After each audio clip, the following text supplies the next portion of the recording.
જગ્યાએ જોવા મળતા જીત હવે લુપ્ત જાને આદિ છે. વન વિભાગને કરોડોની ગ્રાન્ટ ફાળવણી કરવા છતાં જાળવણીના અભાવે ધાંગધ્રા તાલુકાના ભારત ગામે 3 વિસ્તારમાં જોવા મળતા જીત હવે એક વિસ્તારમાં સંખ્યા માંડ જોવા મળે છે.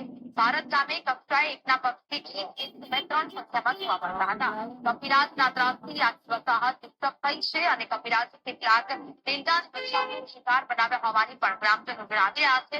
જોકે આ વાતને જિલ્લાના આરએફઓ રસ્તો આપી રહ્યા છે. મેન કારણ એ છે કે અહીંયા કપિરાજ આવે છે ગામમાં અને છેલ્લા એકાદ વર્ષથી ગામ લોકો અવારનવાર એમાં રજૂઆત કરેલી છે ફોરેસ્ટ, પરંતુ કપિરાજનું રેસ્ક્યુ કરીને અન્ય જગ્યાએ સ્થળે લઈ જાય તો એ વરસાદને ડિસ્ટર્બ, પરંતુ હાલમાં જે નેસ્ટિંગ થવું જોઈએ એ નેસ્ટિંગ ડિસ્ટર્બ છે અને અન્ય જગ્યાએ વેર વિકેટ જે વાડી વિસ્તારમાં અન્ય ગામના સીમમાં વૃક્ષો પર જે માળા બનાવે છે વર્ષો ત્યાં જે ભારત ગામના તળાવ પર આવેલા ઊંચા વૃક્ષ પર માળા બનાવવાનું જોઈએ.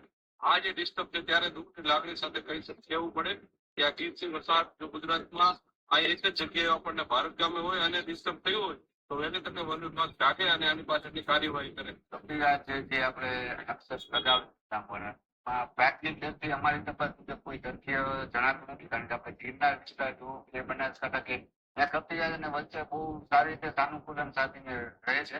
છતાં બી અમે સ્ટાફને અહીંયા રેગ્યુલર વિઝિટમાં મોકલી છે, પણ આજ દિવસ સુધી કોઈ પણ માળામાંથી પડવાની અથવા બચ્ચું પડી જવાની ઘટના ધ્યાને આવેલી નથી.